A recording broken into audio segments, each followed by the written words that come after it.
Good afternoon, everyone. Shalom. I'm Shosh Badrosian, spokeswoman for the National Public Diplomacy Directorate here in the Prime Minister's office. I'll take a few questions after a couple of very brief points to share with you. Of course, just make sure you're putting your questions in the chat that is accessible for everyone to see on the Zoom.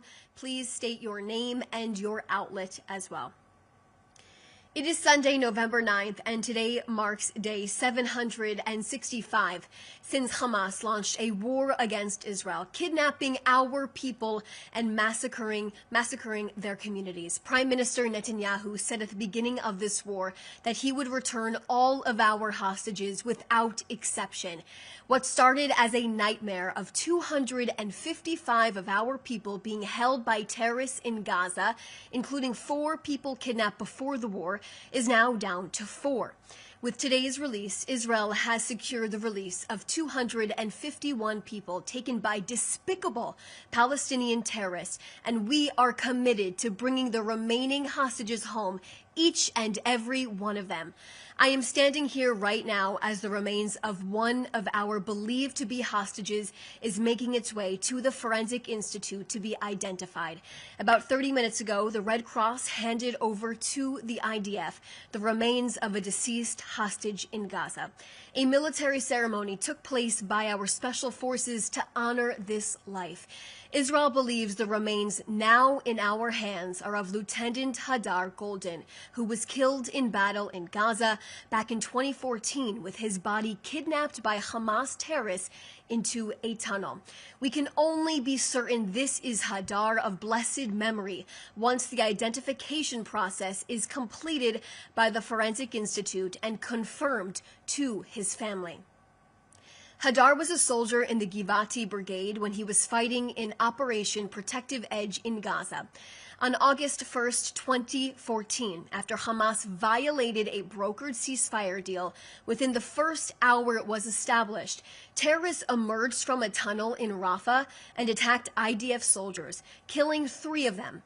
Hadar was shot and killed during this Hamas attack, with terrorists dragging his body back into the tunnel. For the Prime Minister, this is personal. Bringing Hadar home for a dignified Jewish burial is a commitment Prime Minister Netanyahu made 11 years ago, and it's a story he has held close to his heart. The Prime Minister has a smiling photo of Hadar inside of his office, reminding him every day of this commitment to ensure all of our hostages, every single one of them, is brought home. As a Jew, as an Israeli, and a former combat fighter for this country, I can tell you that Prime Minister Netanyahu understands the importance of bringing home the remains for the families. In Israel, we do not abandon our soldiers, living or fallen. Bringing them home is a sacred covenant between the nation and those who defend it.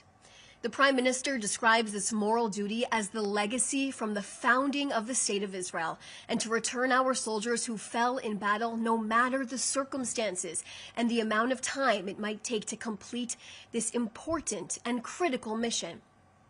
As the Prime Minister works to bring home the remaining hostages in captivity, he also pursues all avenues to bring home our fallen soldiers beyond our borders. Specifically, the Prime Minister said this morning before the government meeting how Israel is still working to bring home the remains of a soldier from the First Lebanon War in 1982 and the remains of Israeli hero Eli Cohen, whose body is still being held from 1965 in Syria.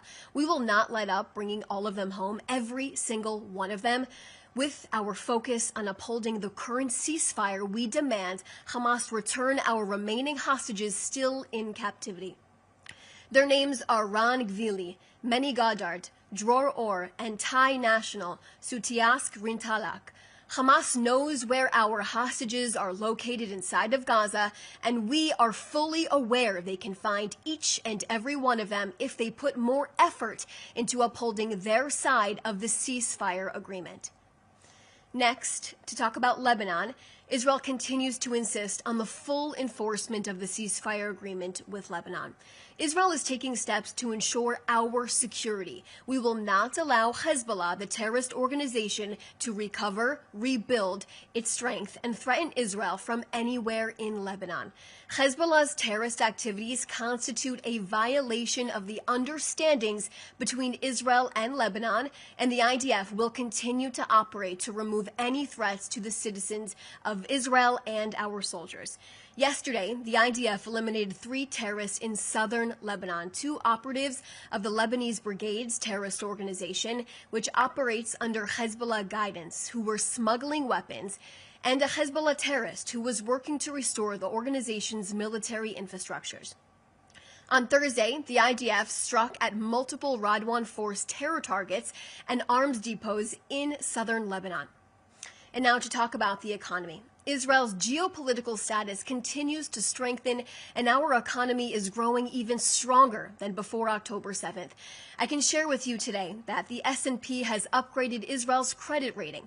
And additionally, Israel's robust economy continues to soar even in wartime, when our economy should have shrunk and investments in Israel should have decreased. We saw the exact opposite. Israel has a new historic low unemployment rate, which is currently under 4%. Israel's debt to GDP ratio is now one of the lowest in the Western world at 68%, and the shekel has strengthened against the dollar by 13% this year.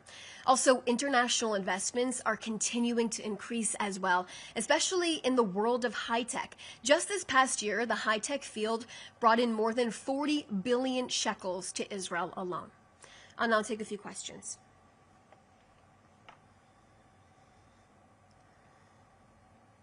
Okay, first one from Laser Berman, The Times of Israel.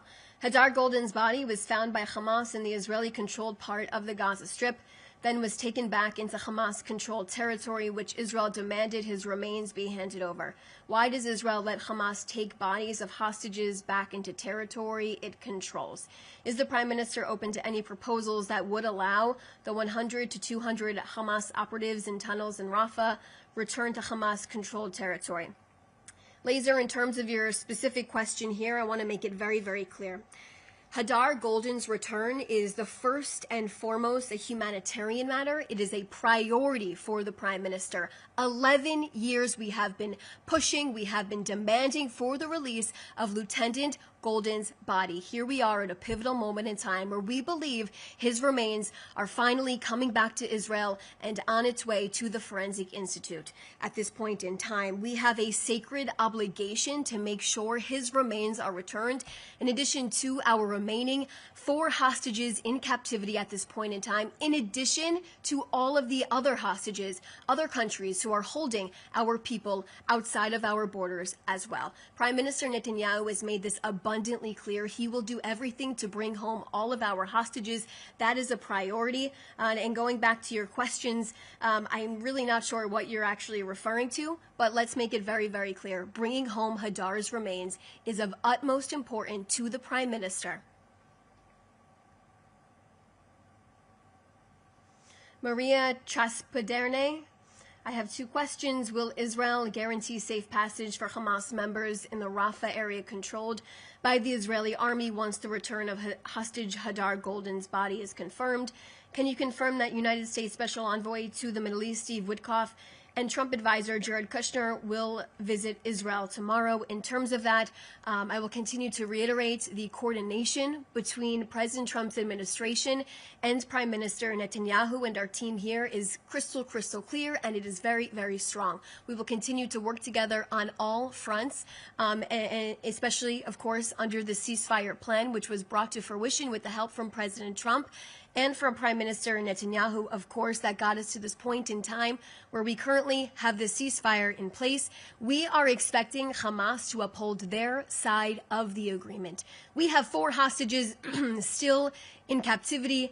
At this point in time, we are demanding for Hamas to release them. Remember, this was the first point of the 20-point plan, that all of our hostages are released. It doesn't matter their backgrounds, doesn't matter where they come from, doesn't matter if they're Israeli or not. We want all of our hostages back. That's the first point of this plan.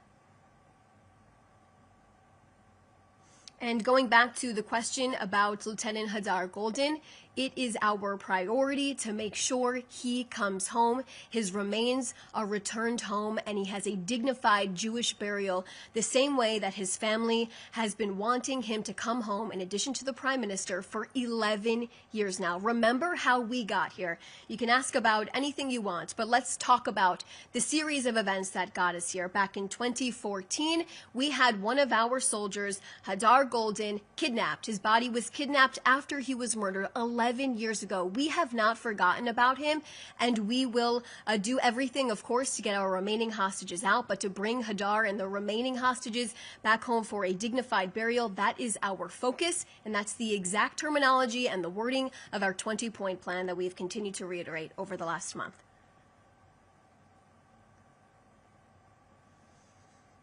And like I said, I answered your second question there. Let's see. This is from Alexander Cornwell from Reuters. Masked Israeli settlers, often carrying sticks or firearms, have been repeatedly filmed in recent weeks, threatening, intimidating, and physically assaulting Palestinians and journalists and other civilians in the West Bank. Does the Israeli government condemn this behavior by its citizens? What actions is the government taking to ensure that the perpetrators are brought to justice and that the West Bank is made safe for Palestinians, journalists, and others who have been attacked by this? In terms of any violence that's being reported inside of Judea and Samaria, any illegal activity should be condemned, and security forces, of course, should be dealing with this. Numerous amounts of terrorist attacks have actually taken place against Jews in Judea and Samaria. Let's not forget what's happening there. That is our ancient homeland. And there's, of course, disproportionate amount of media coverage that does not, unfortunately, get the headlines that we should be seeing, and the attacks that happen against Jews there. But like I said, any type of activity should be condemned if it's illegal activity as well.